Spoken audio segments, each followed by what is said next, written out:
Ladies and gentlemen, it is me. It is I. I'm in the building. I'm in the building, but I'm not in the building for a long time. I'm just here for a good time. You know what I'm talking about? I just have something I want to talk about really, really, really, really, really quick. And then I'll let you get back to your day.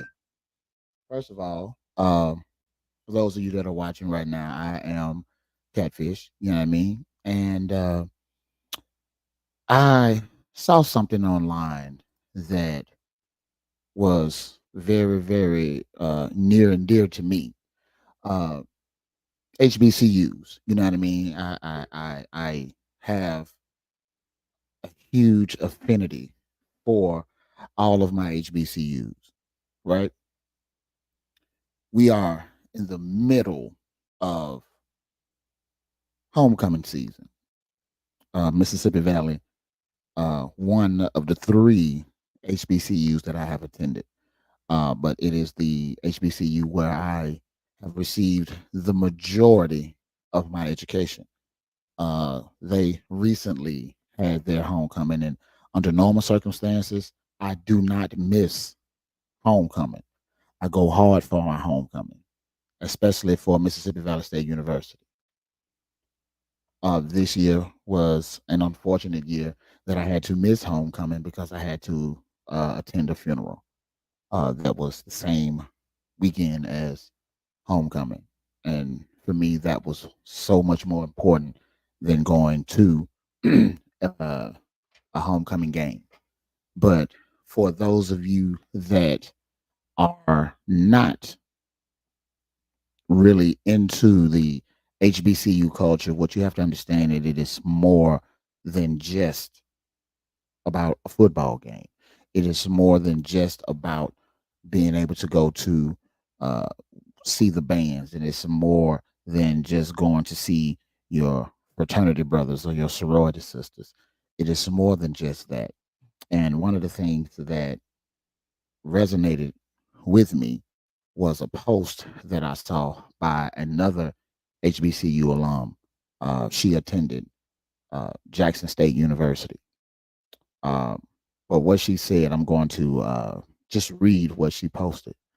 And what she said was this: if you wonder why HBCU alumni go so hard for their homecoming, it's because HBCUs represent the 4 years in our lives in which we were not the minority, an affinity group, or an afterthought.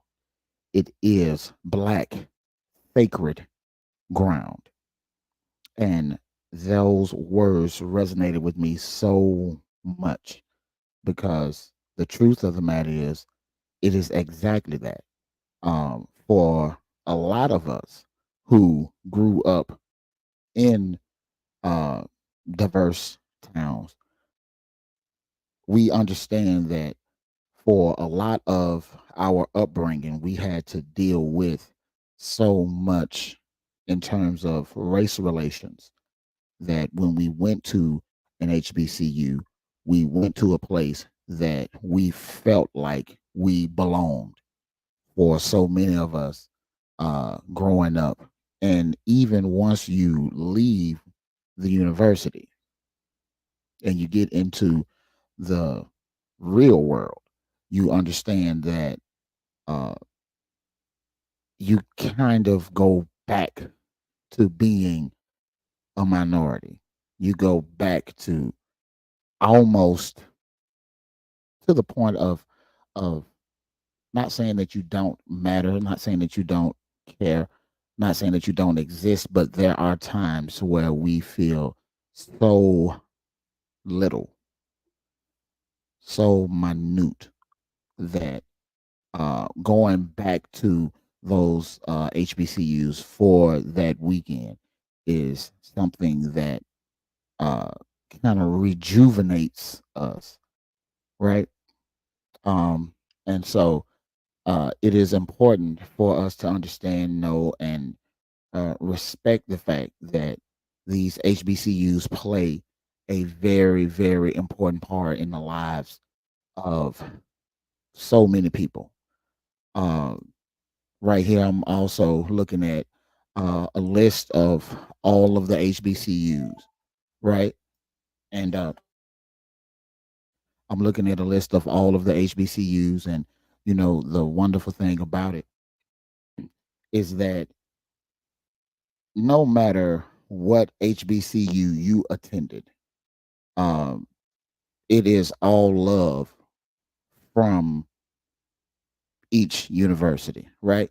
Now, of course, we have rivalries. We have things that we do that are, it is what it is, right? Um, but at the end of the day, what we are going to do as members of HBCUs, we are going to defend one another when someone from the outside chooses to attack one of us. If you attack one of us, you attack all of us, right? Now, I'll give you a good example, right? Give you a couple of examples. Uh, Jackson State University, which is located in Jackson, Mississippi, and Alcorn State University, which is located in Lorman, Mississippi. Depending on who you ask, some will say it's located in Lorman, Mississippi. Some will tell you it's located in Alcorn, Mississippi.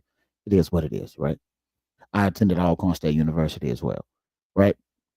But those two universities, the student bodies, the alumni, they don't necessarily get along with each other, right? Now, if someone from another HBCU gets involved in it, in whatever the debate is about, then, it is what it is. You're just on that side, right?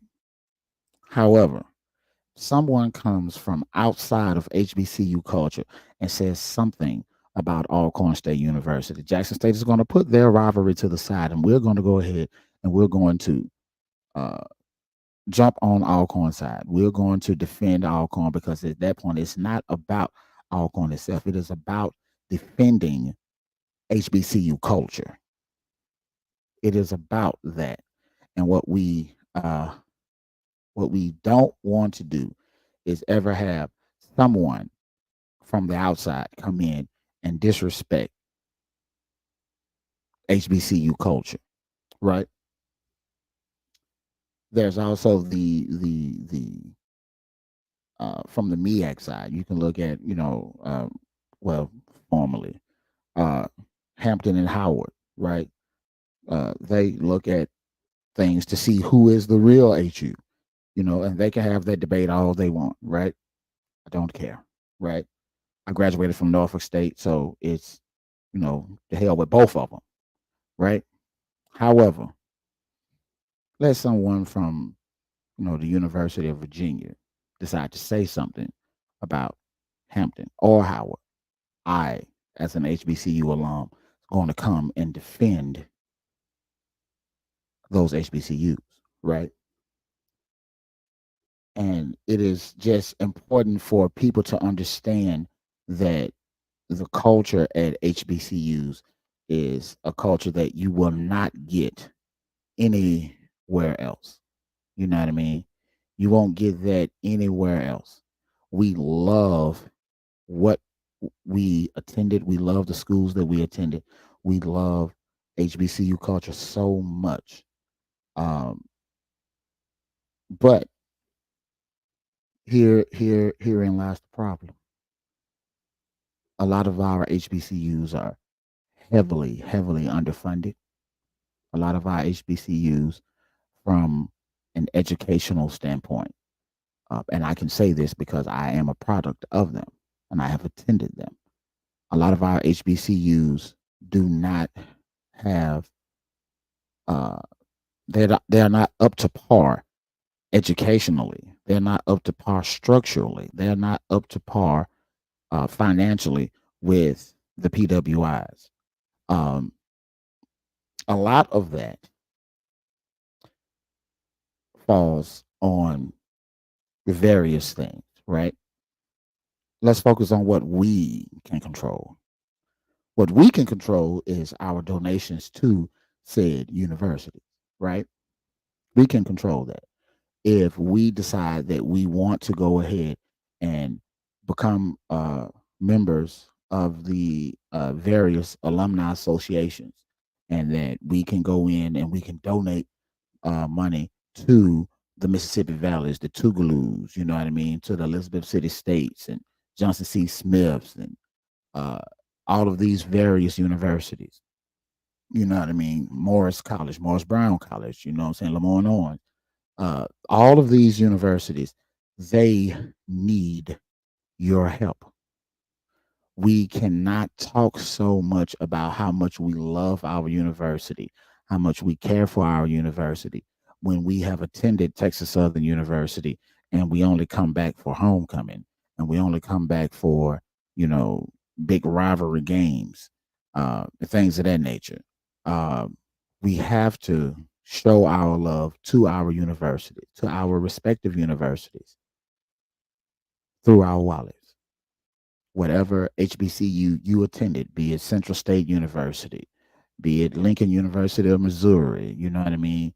Be it Morgan State, Bowie State, Southern University, uh, no, regardless of where you attended school, make sure that you donate to your alumni, right? Because again, a complaint without a solution gets nothing accomplished, right?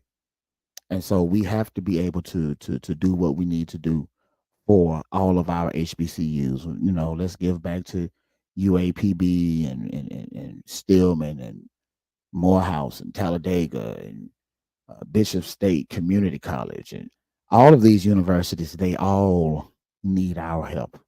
Miles College, Selma University. All of these universities need our help. We love them the way that we say that we do. Let's love them with our pocketbook. Let's love them with our wallet. Let's love them with a donation, right? Um, excuse me. A lot of people look at a lot of people from the outside look at the HBCUs and kind of just look down on them, you know. And I look down on those that look down on us. You know what I mean? That's just it is what it is. You know what I mean? At the end of the day, the HBCU community is a large community that cares about their people. We care about our culture. We care about everything related to us. So when someone says that uh, you meet somebody and you start talking and you find out that you are an HBCU alum, and then you find out that they attended Dillard, excuse me, or they went to Xavier, you know, uh, they went to Russ College, they went to Tougaloo, you know what I mean? They went to Livingston College, Shaw University, Winston-Salem State, you know what I mean? Wilberforce. That automatically does something to us because it brings a sense of pride that this person who could have gone anywhere decided to go to an HBCU. I had scholarships coming out of high school to attend a number of universities. You know what I mean? When I was in high school, I did pretty good in high school. You know what I mean? I had scholarships to go to Ole Miss. I had scholarships to go to Mississippi State. I had scholarships to go to LSU. And I could have gone to a lot of those places for a ride. Um, but being a little nappy headed boy from Indianola, Mississippi, I wanted to go to a place that the majority of the people looked like me. They talked like me. They sounded like me. Uh, you go to a place where you can meet someone who grew up on the other side of the United States. I'm in Mississippi, and I could go and meet someone who attended high school in Portland, Oregon,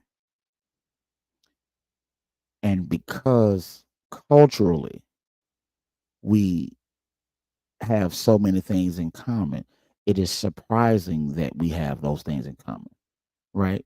Geographically, we couldn't be more different. Uh, but attending those HBCUs, uh, especially my time at Mississippi Valley State University. My time at Mississippi Valley State University, I got a chance to meet people from all over the United States. A lot of people from Chicago, from California, you know what I mean? A lot of people from the DMV area, people from New York, you know what I mean? People from Florida. Florida took over that thing for a minute, you know what I mean? People from Alabama, you know. I got a chance to meet a lot of those people. And once you sit down and you start talking to these people and you start having deep, deep, deep conversations, you realize that a lot of the experiences that you had growing up in California and in Chicago and in New York and in the DMV and in Florida and in Alabama and in Memphis, you know what I'm saying, and in St. Louis, a lot of the things that you experienced, I experienced those exact same things. We have so much that we could relate on that uh, it made it seem like I was going to school with a bunch of different distant cousins. What's more important is going to those schools and being able to get the education from the professors there. The professors showed you that they gave a damn. They showed you that they wanted you to succeed. They showed you that they wanted you to excel. You know, you go to some of these larger universities, the students are simply numbers. The professors don't have an opportunity to get to know those kids because at the end of the day, those kids are only going to be there 4 to 5 years. And the professors are going to see, you know, a bunch of people come in, a lot of people go out. People go in, people go out. These professors at these HBCUs, they cultivate relationships with their students so much so that upon graduation and even after graduation, they maintain contact with you to make sure that you are doing things in the field that is required of you to maintain success. We come back to these HBCUs for homecoming, and I know, especially at Mississippi Valley State University, a lot of the times when we come back, we may come back on campus Wednesday. The alumni start showing up Wednesday. Thursdays are the days that the university have seminars for every department. And some of those alumni would come back and they would talk at those seminars and they would talk about the pitfalls that they have had to face once they reached the level of uh, getting into their profession. Doesn't matter what the profession is, you know what I mean? But they talk about those pitfalls. They talk about how to overcome those pitfalls. They talk about how to make yourself as an African American in the United States, how to make yourself stand out. Because a lot of the times, those people that are looking to hire you, if they look at your resume and they see that you attended Denmark Technical College, or they see that you attended Fisk University versus going to uh, the University of Tennessee versus attending USC in South Carolina. They see that you have attended Mississippi Valley State University versus going to uh, the University of Southern Mississippi or Mississippi State University.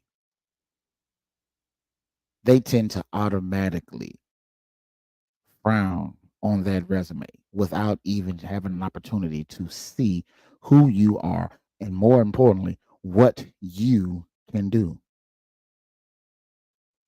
Those seminars and those opportunities for the alum to come back to those HBCUs and give you almost a cheat code to be able to get your foot in the door.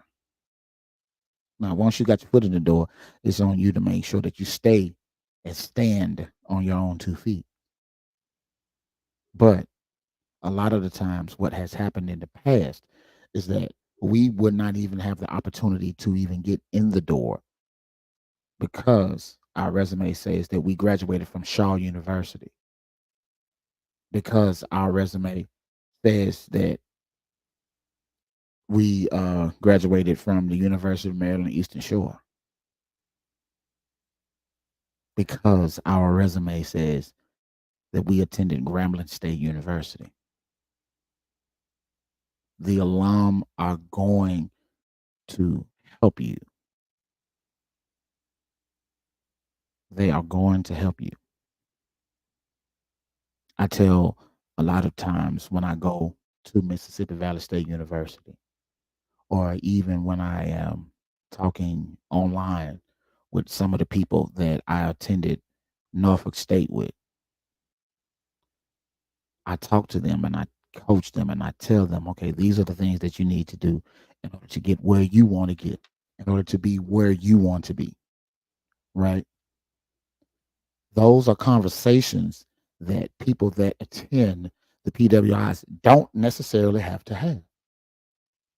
They don't have to have those conversations because I don't want to say things are given to them easily, but we have to work harder than they do to achieve the things that they get. Is it fair? Absolutely not.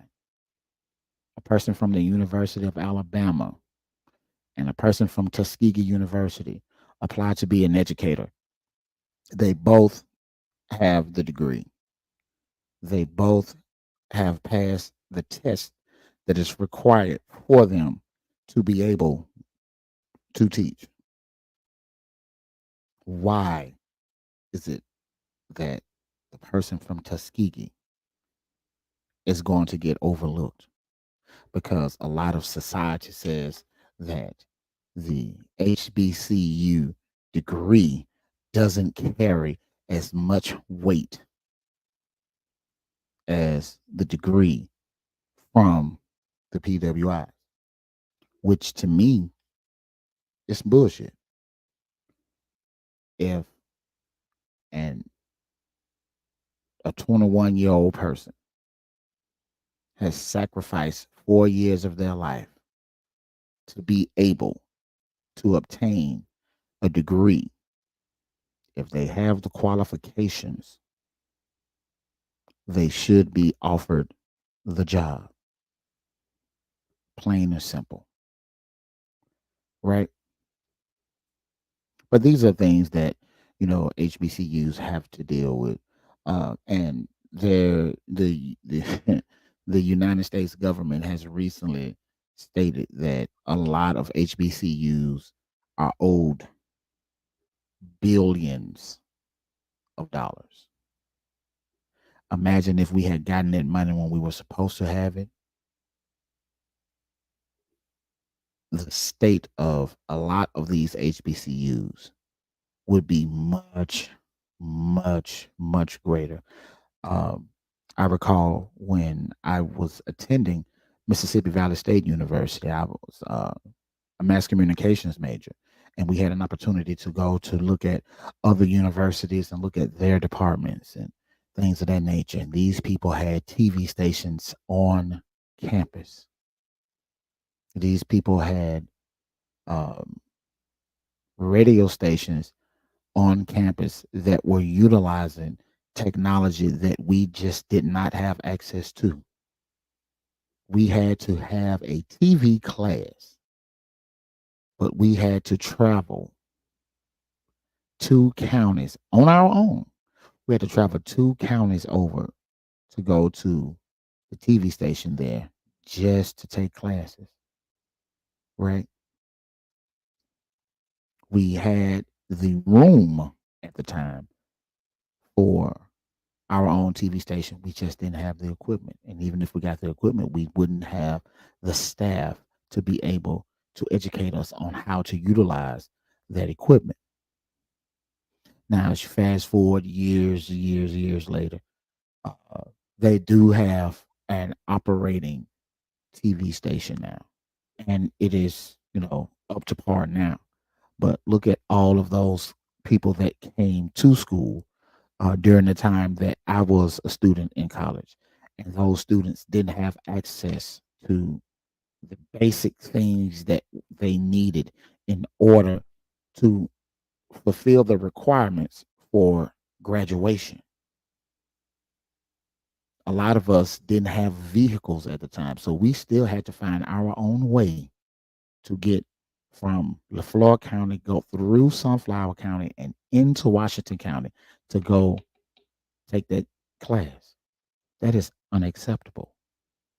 A lot of these universities at the time were dealing with radio. And when dealing with radio, not only with the production side, but as far as going live on the radio, a lot of us were playing CDs, cassette tapes. Meanwhile, just a couple of 100 miles away, they were already on to playing MP3s and just playing songs by pushing a button on the computer. We had to learn how to edit tapes by splicing the tape, cutting it. Excuse me. We had to learn how to do those things the old fashioned way. So that now, by the time it is time for us to graduate, when people are looking for someone to work at their radio station, to work at their TV station, and they ask us, well, what type of experience do you have with editing? We automatically focus on the things that we were taught, but the industry has changed so much in 1 year that our skill set becomes null and void. We are being taught on ancient technology. Now, would we have to be teaching with ancient technology had the government released the funds that were rightfully owed to these HBCUs? Absolutely not. Absolutely not. But we still love our HBCUs. We still are going to go back to our homecomings. We're going to go back to those HBCUs. And it's not because we want to, as 45, 55, 65, 75-year old people. It's not that we're going back there to live one weekend as a college freshman. Sometimes when we go back home to homecoming, it is simply for us to go back, put our feet on the sacred ground that allowed us to be able to feel like we matter, to go back and breathe the same air that we were breathing when we did not feel like we were the minority. I'm going to read that quote to you once again. It says, if you wonder why HBCU alumni go so hard for their homecoming, it's because HBCUs represent the 4 years in our lives in which we weren't the minority, an affinity group, or an afterthought. It is Black sacred ground. I want to thank you for taking the time to watch this video. Make sure that you follow me on Facebook, TikTok, Twitter, and on YouTube. Make sure that you subscribe. Um, and again, the young lady that attended Jackson State University that inspired me to get on here and talk about it. Uh, I want to thank you for posting that. Thank you for uh, just sharing with the masses what HBCUs mean to us. She perfectly put together in words what homecoming, but more importantly, what HBCUs mean to us. You know what I mean? Um, and again, I I thank you and I appreciate you, and I just want to again,